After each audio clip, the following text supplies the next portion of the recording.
Évangile selon Jean, chapitre 4, passage 3, guérison du fils du fonctionnaire royal.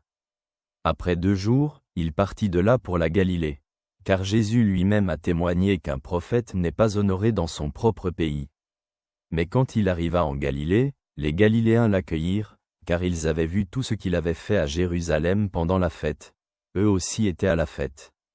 Ensuite, il vint de nouveau à Cana en Galilée, où il avait changé l'eau en vin auparavant.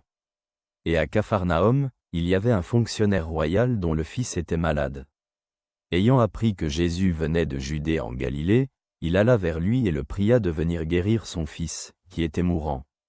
Jésus lui dit, « Si vous ne voyez des signes et des prodiges, vous ne croyez pas. » Le fonctionnaire lui dit, « Seigneur, viens avant que mon enfant ne meure. » Jésus lui dit, « Va, ton fils vit. » L'homme crut à la parole que Jésus lui avait dite, et il s'en alla. Alors qu'il était encore en chemin, ses serviteurs vinrent à sa rencontre et lui annoncèrent, « Ton fils vit. » Il leur demanda donc à quelle heure il s'était trouvé mieux.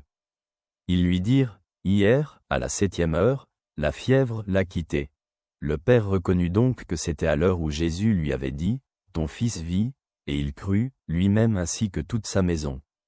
Ce fut le second signe que Jésus fit depuis son arrivée de Judée en Galilée. Ces mots nous invitent à la réflexion.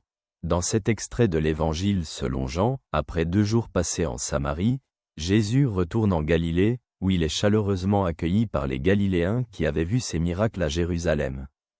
À Cana en Galilée, lieu de son premier miracle, Jésus rencontre un fonctionnaire royal de Capharnaüm dont le fils est gravement malade. Le fonctionnaire demande à Jésus de venir à Capharnaüm pour guérir son fils. Jésus attire l'attention sur la foi fondée sur les signes et les prodiges, mais le fonctionnaire, dans son désespoir, insiste. Jésus répond en disant que son fils vit. Le fonctionnaire croit à la parole de Jésus et rentre chez lui, où il apprend par ses serviteurs que son fils a recouvré la santé à l'heure même où Jésus avait prononcé ces paroles. Cette guérison est le 2e miracle de Jésus en Galilée et montre la puissance de sa parole et l'importance de la foi. Le fonctionnaire a cru Jésus sans voir le miracle de ses propres yeux, ce qui conduit à la guérison de son fils et à la conversion de toute sa famille. Pour les croyants d'aujourd'hui, cet extrait est un rappel de la force de la foi et de la puissance de la parole de Jésus. Il nous appelle à faire confiance à Jésus, même sans preuve directe de son action, croyant que ces paroles ont le pouvoir d'apporter guérison et salut.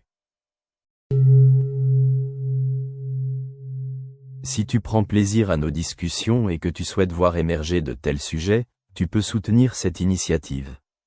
Détails dans la description.